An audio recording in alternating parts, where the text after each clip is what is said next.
بسم اللہ الرحمن الرحیم۔ اگر آپ نے اب تک ہمارا چینل سبسکرائب نہیں کیا ہے تو سبسکرائب کے بٹن کو کلک کیجئے تاکہ آئندہ آنے والی ویڈیوز آپ سے مس نہ ہوں۔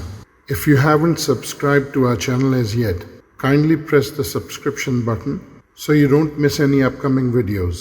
صلی علی نبینا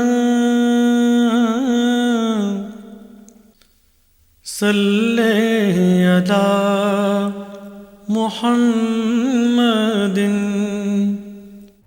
صحیح بخاری حدیث number 37۔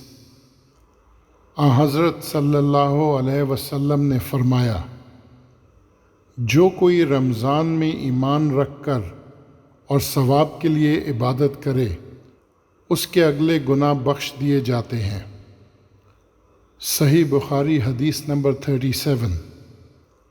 Allah's Messenger, peace be upon him, said, "Whoever establishes prayers during the nights of Ramadan faithfully out of sincere faith and hoping to attain Allah's rewards, all his past sins will be forgiven." صلی علی نبینا